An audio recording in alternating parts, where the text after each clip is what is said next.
The movie opens with Rebecca, a woman whose life once seemed perfect. She lived with her husband, Peter, and their young son in a quiet, peaceful home. From the outside, everything looked idyllic. Peter worked at a church where he was highly respected and admired for his devotion to God. He wanted Rebecca and their son to work alongside him, helping others and spreading faith. Rebecca trusted Peter completely, following his guidance and attending church with her son. Life seemed simple, happy, and full of purpose. But everything changed after Peter took their son to a church camp. When they returned, something was different about the boy. He was distant, quiet, and withdrawn. Shortly afterward, he took his own life. This one devastating moment shattered Rebecca. The grief was unbearable, leaving her numb and broken. She stopped caring about anything, even leaving the church entirely. To escape the pain, she began using drugs.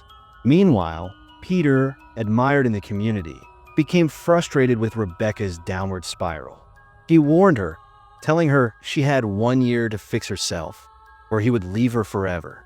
Rebecca, who loved Peter deeply, decided she would do anything to keep him.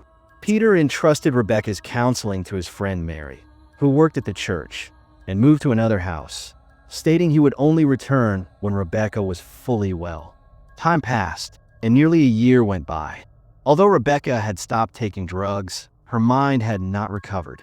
She began seeing shadows and experiencing hallucinations. She believed someone was living in the house, stalking her and planning to kill her.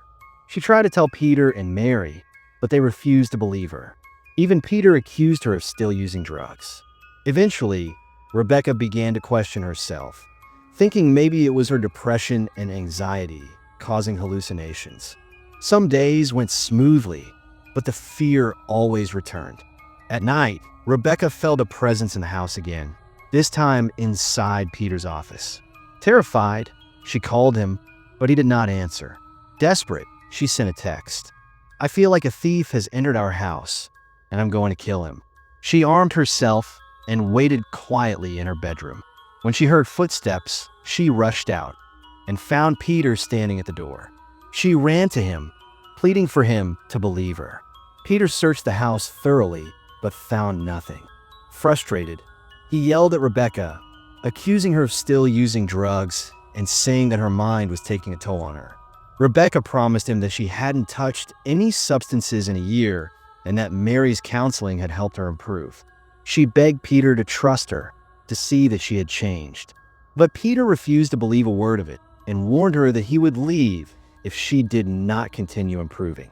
The next day, Rebecca was cleaning the garden when she again felt a shadow inside the house, silently watching her.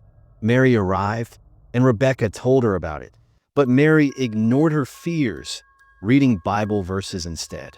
During their conversation, Rebecca received a message from Peter saying he would visit that evening. She was overjoyed, having waited months for this moment. She cleaned, decorated, and cooked a feast of Peter's favorite foods, preparing for a hopeful reunion. When Peter finally arrived, Rebecca's joy turned to shock. He wasn't there to see her or reconcile. He had come to give her divorce papers. Peter told her he no longer wanted to be with her.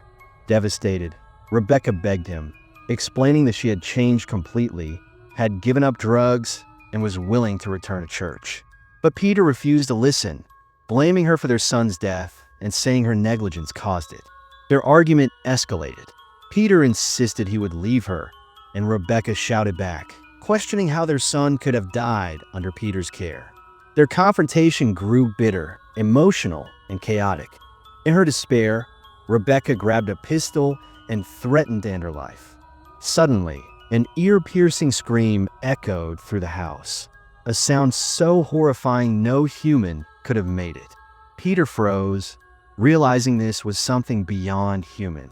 Rebecca, terrified but resolute, told Peter, "Look, I warned you. There's someone in this house, a shadow, and now you've heard it yourself." Peter searched again, but found nothing. Rebecca insisted that the shadow had been living there ever since Peter left and had been trying to kill her. Despite her warnings, Peter still did not fully believe her, but agreed to stay the night. During dinner, Rebecca watched in horror as all the food on the table suddenly turned black. Peter's face appeared distorted, as though he were being consumed from the inside.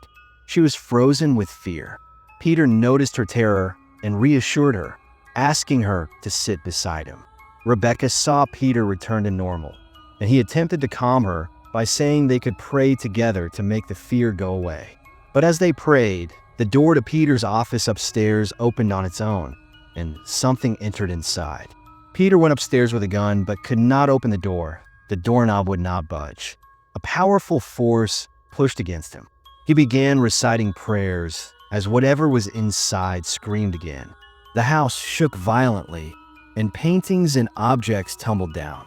Rebecca realized they were facing a demonic force that didn't want them there.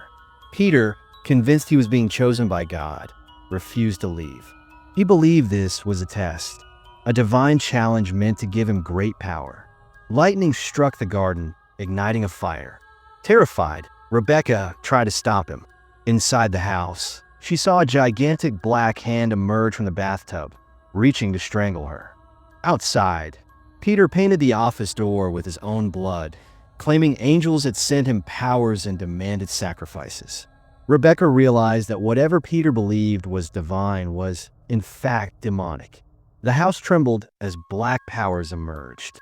Peter laughed hysterically, his wounds healing instantly. The dark presence revealed that all the chaos had been tied to him. Rebecca carried Peter to Mary's house. She told Mary everything, the shadows, the demonic presence, and Peter's behavior. But Mary struggled to believe her. Rebecca insisted the house was haunted by demonic forces, while Peter claimed angels had empowered him. Mary, confused, instructed them to rest and discuss in the morning. That night, Rebecca awoke to find the large demonic forces approaching, choking her. She found no one in the room, but quickly realized Peter and Mary were missing. Desperate, she returned to the house and saw them engaged in a dark ritual, feeding their blood to the demonic power. They revealed they had been behind her son's death, punishing him for refusing the ritual. Rebecca, faced with a terrifying choice, pretended to obey Peter and the demon. But as Peter explained the ritual to her, she picked up his gun and shot him. The house shook violently. The demonic force dragged Peter inside the darkness.